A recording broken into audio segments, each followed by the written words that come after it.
A very good morning. Thank you for tuning in to Saturday's edition of Quick Morning. I'm Samiksha Srivastava. Let's get started.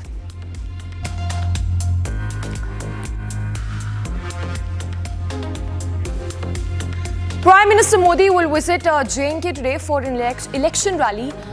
This is his first campaign event in the Union Territory after the assembly polls were announced. Prime Minister Modi is scheduled to address a BJP election rally in the Doda district, where voting for 8 assembly seats in 3 districts of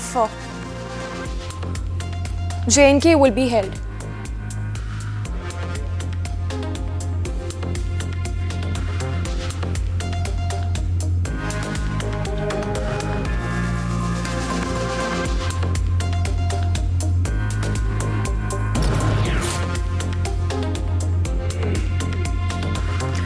The BJP continued its protests in parts of West Bengal on Friday. They demanded the resignation of Mamata Banerjee and Kolkata Police Commissioner Vineet Goyal over the alleged mishandling in the Arjikar hospital incident. BJP leaders slammed the state government during their speeches at the sit-in venue in Esplanade area, while some women protesters even drew sketches with their blood and had placards to demand justice for the young doctor who was raped and murdered in the hospital in Kolkata.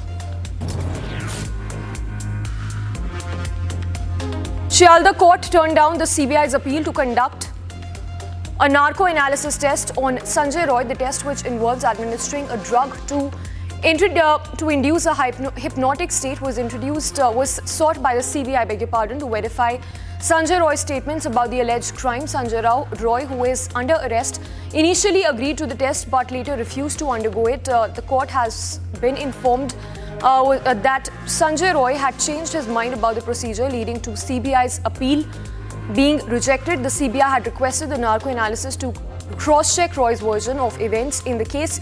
Previously, the accused was brought before the court, where he was asked directly about his willingness to take the test. The narco analysis test involves injecting a drug called sodium pentothal that puts the subject in a state where the imagination is subdued.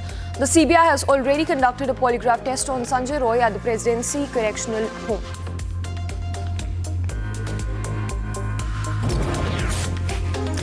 Delhi Chief Minister Arvind Kejriwal made his first remarks after being released from the Tihar jail on Friday. He said he would continue to fight anti-national forces working to weaken the nation and asserted that incarceration has only strengthened his resolve. He further stepped out of the jail on Friday evening to a resounding welcome that he received by party cadres and supporters who'd gathered outside the prison to welcome their leader as a top court granted him conditional bail after 6 months of imprisonment. Arvind Kejriwal even took to social media platform and wrote that truth has triumphed after coming out of jail. Kejriwal's bail comes as a big boost to the Aam Aadmi Party that is seeking to make forays in Haryana and J&K in the upcoming elections, and also gearing up to fight to retain power in Delhi, where polls are due early next year.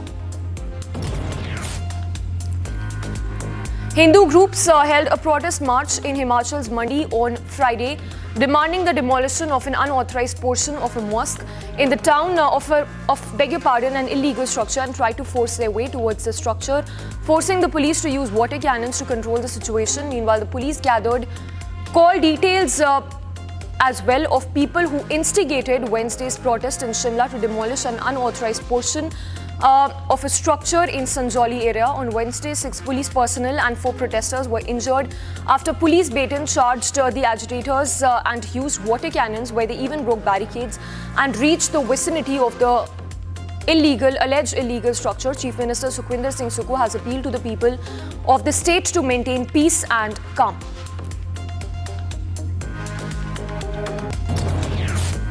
A police inspector has been suspended for dereliction of duty, while 3 more people have been taken into custody in connection with the violence during Ganesh idol immersion procession. The police said that the situation in the town in Mandya district, where clashes broke out between 2 groups, following which mobs even went on a rampage, targeting several shops and vehicles led to tension in the region. It has now returned to normalcy. Additional police forces have also been deployed in this region, where prohibitory orders banning assembly of more than 4 people continue to be clamped, with the fresh arrests taking place. Total number of people in the case who've been arrested now stands at 55. Those 52 people who were initially arrested have now been sent to judicial custody for at least 14 days. The centre has granted time till 20th of November to a commission of inquiry to submit a report on its investigation into series of violence in Manipur that has claimed more than 220 lives so far. The commission, headed by former Chief Justice of Guwahati High Court, was set up on 3rd of June last year. The panel, also comprising of retired IS officer Himanshu Shekhar Das and retired IPS officer Alok Prabhakar, were mandated to make inquiries with respect to the causes and spread of the violence and riots that targeted members of different communities, which took place in Manipur since May of 2023. 4 army personnel were injured in an encounter that broke out following search operations that were carried out in J&K's Kishtwar district. Acting on a tip-off, security forces even launched a cordon and search operation in the Nidgam area in this region, in the exchange of fire between the search teams of the security forces and hiding terrorists.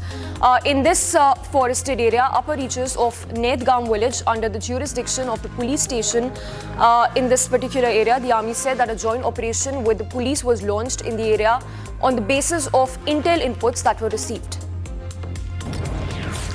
8 persons drowned while bathing in Meshmu River in Gujarat's Gandhinagar district on Friday evening. The deceased were residents of Tehgam Taluka. Sub-divisional magistrate who supervised the search and rescue operation said that a group of villagers who came to the water body to immerse Ganesh idols learnt about the drowning incident and that they alerted the authorities as well.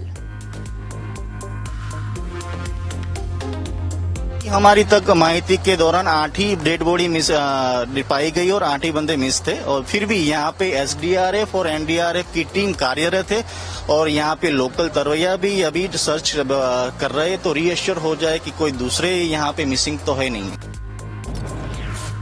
Meanwhile, the Punjab police arrested 2 people involved allegedly in the Chandigarh grenade blast. The Punjab police said that the Chandigarh grenade blast was masterminded by Pakistan-based terrorist Harvinder Singh Rinda, who is backed by Pakistan spy agency ISI and US-based gangster Harpreet Singh. The Punjab police even arrested the main perpetrator in this case on Friday. A low-intensity explosion had occurred on Wednesday at a house in upscale Sector 10, and the owner of the house had claimed 2 persons in an auto rickshaw had hurled a hand grenade.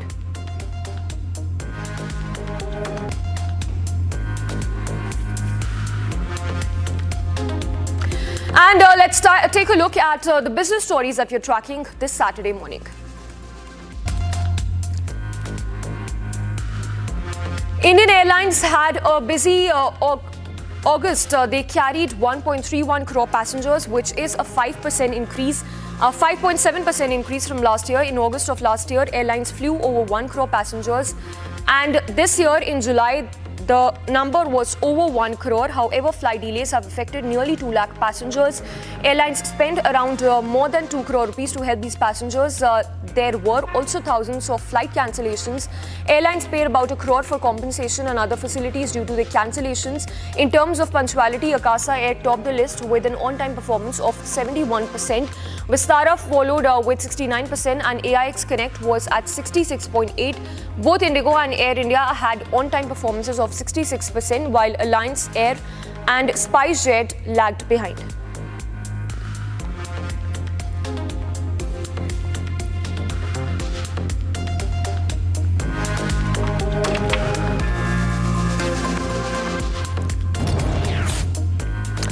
India's foreign exchange reserves have reached a record high of $689.2 billion for week ending 6th of September. This is not an increase of $5.248 billion from the previous week. In fact, the reserves had already increased by over $2 billion the week before. The major component of these reserves, foreign currency assets, that is, rose by $5.1 billion to $601.14 billion. Gold reserves, meanwhile, went up by $129 million to $61.988 billion.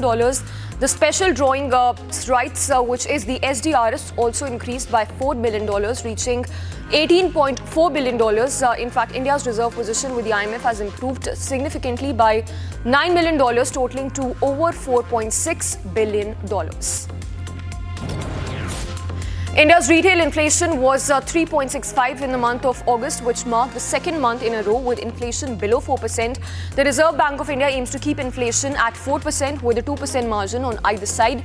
RBI Governor Shaktikanta Das noted that while inflation has decreased significantly from a high of 7.8% in April of 2022, there is still progress to be made. The RBI now expects inflation to fall to 4.5% in this financial year and 4.1% in the financial year FY25-26. Shaktikanta Das also pointed out that while global inflation has been slowing, there are still risks that remain. Central banks must be careful with monetary policies, and government needs to address supply-side issues to keep inflation in check, as quoted by Shaktikanta Das.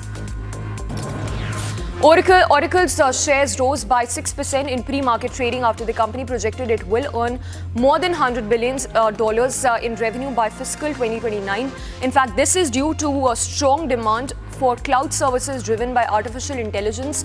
Oracle has also raised its revenue forecast for fiscal 2026 to $66 billion from $65 billion earlier. The company has reported $13.31 billion in its first quarter revenue, which exceeds analysts' expectations. Oracle's shares have gained more than 50% this year, outpacing rivals like Microsoft and Amazon as well. US import prices fell by 0.3% in August, which is the largest drop in at least 8 months. The decline is due to lower cost for a margin of goods. Import prices were down after 0.1% gain in the month of July. Over the past year, import prices increased significantly by close to 1%, slower than 1.7% rise in the month of July.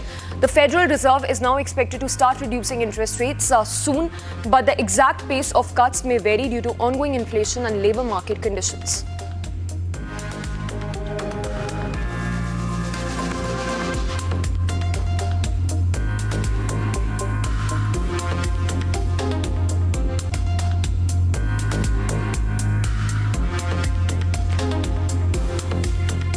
NASA astronauts Buzz Wilmore and Sunita Williams, who've been stranded aboard the International Space Station since the month of June, have shared their thoughts on their extended stay and the recent developments with their Boeing Starliner spacecraft. They have been navigating the complexities of an unexpected extended mission aboard the International Space Station. Wilmore and Sunita Williams had hoped to return to Earth aboard their Boeing Starliner capsule. However, issues with thrusters and helium leaks prevented this. NASA decided it was too risky for Wilmore and Sunita Williams to fly back on the Starliner. They will instead return on SpaceX rocket. Despite the Starliner's successful landing on Earth without the astronauts, Wilmore and Sunita Williams are making the best of their time, in the space.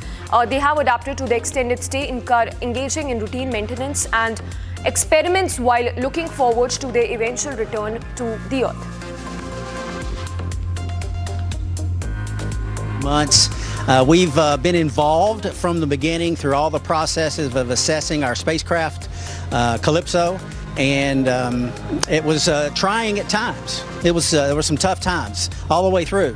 You certainly, as the commander and the PLT of your spacecraft, you don't want to see it go off without you, but that's where we wound up. And through all the process, most of the news we heard, as we would hear things over the news waves and the different means that we have to get information up here, that 80% of the time you'd hear Sonny and Butch, Butch and Sonny, Sonny and Butch, Butch and Sonny. And I just want everybody to know how much we appreciate. All right, first comments by the NASA astronauts since they've been stranded in the space. Let's take a look at the other international stories that we're tracking. South African President Cyril Ramaphosa expressed sadness over the death of former Minister Pravin Gordhan. Pravin Gordhan, note, was a minister and a member of African National Congress Party who fought against apartheid throughout his political career, died after battling cancer. In a televised address, President Ramaphosa said, rather pay tribute to Gordhan's political struggle. He said that Gordhan fought to liberate the country from the shackles of apartheid, inequality and poverty as well as hunger. He also said that Gordon joined the struggle against the racist and oppressive system of apartheid. Gandhi dedicated his life to the struggle of the freedom of our people. He fought to liberate this country from the shackles of apartheid, from inequality, from poverty, and from hunger. He is one person who was driven by a vision of a society in which all people may achieve their full potential and in which all may realize their dream. Lebanon fired missiles at Israel on Friday. The Israeli military said that the missiles were intercepted by Israeli aerial defense system and others fell in an open area. No injuries have been reported in this region. India's National Security Advisor Ajit Doval held talks with Chinese Foreign Minister Wang Yi at St. Petersburg in Russia on Thursday. Chinese spokesperson also briefed about the talks that were held between the two. The meeting was discussed. The discussion revolved around border controls, and two sides agreed to carry on efforts to enhance mutual trust and create conditions for further improvement of the border situations. In fact, this comes note after the dispute flared in June 2020 when at least 20 Indian soldiers and 4 Chinese soldiers, 20 Indian soldiers were martyred in a brawl that they engaged in with the Chinese in the Ladakh region. UK Prime Minister Starmer has arrived in Washington DC on Friday and set to hold talks with President Joe Biden to discuss the Russia-Ukraine war and will include Ukraine's request to use Western-supplied weapons against targets inside of Russia. Starmer even said that Britain does not seek any conflict with Russia, adding that Russia started this conflict and it has illegally invaded Ukraine, and said that Russia can end war straight away if it decides to do so. The United Nations representative for disarmament affairs has briefed the Security Council on Friday on the transfer of weapons to Ukraine and Russia amid the ongoing conflict, reporting that the transfer of arms and ammunition to Ukraine will include heavy conventional weapons such as battle tanks, armored combat vehicles, combat aircraft, helicopters and large caliber artillery systems, missile systems and uncrewed combat aerial vehicles, as well as remotely operated munitions and small arms and light weapons and their ammunition as well. The Russian central bank has announced to hike rates to fight inflation that has been fueled by military spending. It has raised its benchmark interest rates to 19% to combat high inflation as the government spending on military. The central bank said that the growth in domestic demand is still significantly outstripping the capabilities to expand the supply of goods and services. Russia's economy continues to show solid growth despite sanctions from countries opposed to what Kremlin calls a special military operation in Ukraine. The interest rate specifically trying to target the consumer sector to try and slow down spending. On the one hand, perhaps to try and persuade people to put some of this surplus income into savings where they'll get now close to 20% and stop spending it. Boeing machinists in the Pacific Northwest are on strike protesting a rejected contract offer. The proposed deal would have increased their wages by 25% over 4 years, but workers felt it did not meet their demands for fair compensation. The strike, which involves 35,000 mechanics, is set to halt the production of Boeing's best-selling jetliners. Although it won't immediately affect the airline flights, it represents a significant setback for the company. Workers believe that the current compensation does not align with the increasing expenses they face. Boeing CEO is working to address the strike's impact, focused on cash conservation and finding a resolution that would satisfy the unionized workers. The rejected contract includes a $3,000 lump sum payment, $3,000 lump sum payment, which includes a healthcare costs and promises to build a new plane in Washington state. However, it fell short of union's initial demand for 40% pay rise over 3 years and the restoration of traditional pensions as well. Prices are going up. The cost of living is going up. And we believe that we deserve better. So that's why our brothers and sisters are out here raising our voice, and we want a better deal. I'm not sure how long this strike is going to take, but however long it takes, we will be here until we get a better deal. The Israeli military has invited journalists to view a tunnel in the Gaza Strip where it says 6 hostages were killed by Hamas terrorists, and a second tunnel that it claims was used by the terrorist group to smuggle weapons from Egypt into the Gaza Strip. The discovery of hostages' bodies last month has sparked a mass outpour of anger in Israel, and this new video could add to the pressure on Prime Minister Benjamin Netanyahu to reach a ceasefire deal with Hamas to bring the remaining hostages home.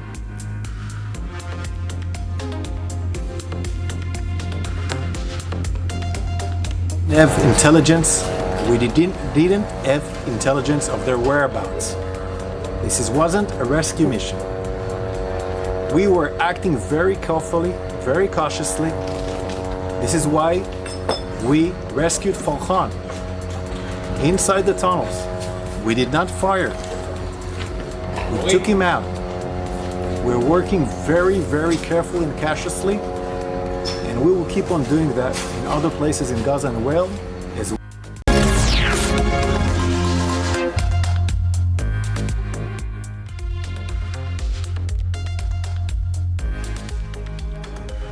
Welcome back. You're watching Quick Morning. I'm Samiksha Srivastava. Let's now take a look at the sports stories that we're tracking this Saturday morning. The American team has taken control of the Solheim Cup after a strong performance on the first day. On Friday, the US team finished the day with a commanding 6-2 lead over Europe. Nelly Korda, who has been a key player for the US, teamed up with Megan Kiang for a decisive 6-4 victory against the European pair of Georgia Hull and Leona Maguire. The European team managed a win in the second match as Anna and Madeline delivered a 6-5 victory over Alison Lee and Lexi Thompson. Rookie Sarah and Lauren Coughlin also contributed a point for the US thanks to Shelm's strong performance. The US needs 14 points to win the cup, 14.5 points to win the cup, with Europe requiring 14 points to retain it.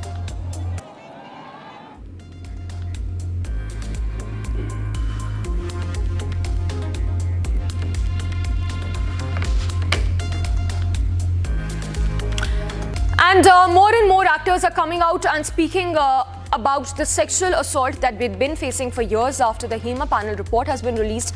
Let's take a look at the highlights from what's making news in the entertainment world.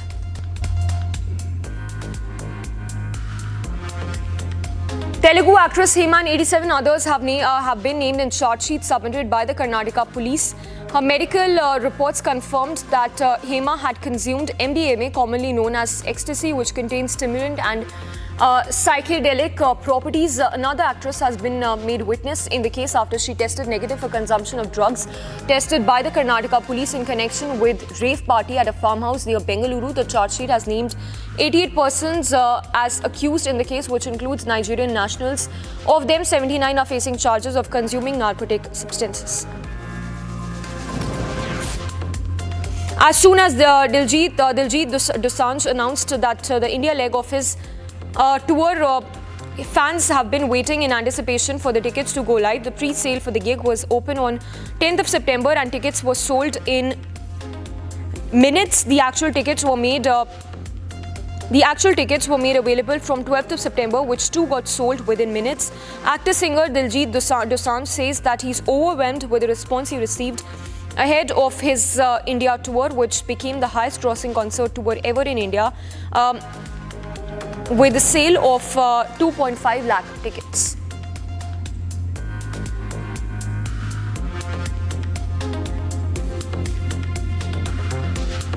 Kumkum Bhagya fame Simran Budharoop encountered a shocking incident during a recent visit to Lal Bagh Cha Raja. While visiting the famous pandal in Mumbai, she faced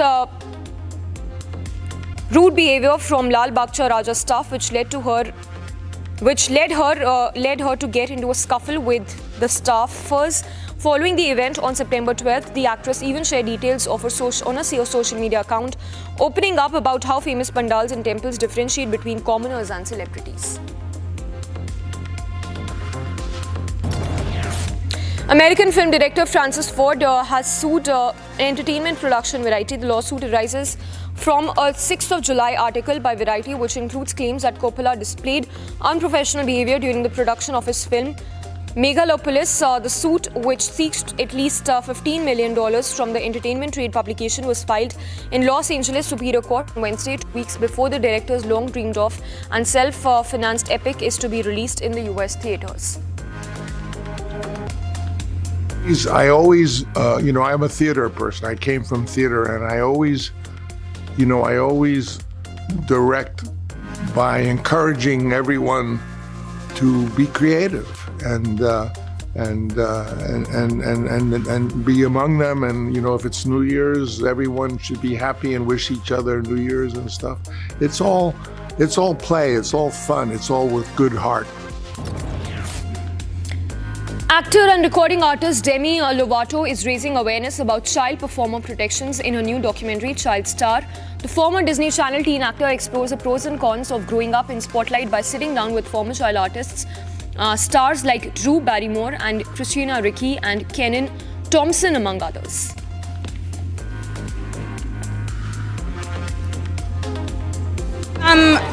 What I would say to families that want to get into the industry, I would say, if you can wait until the child is of legal age to be in the public eye, that's most ideal. But if they are just like I was as a kid, which was begging my parents to let me audition.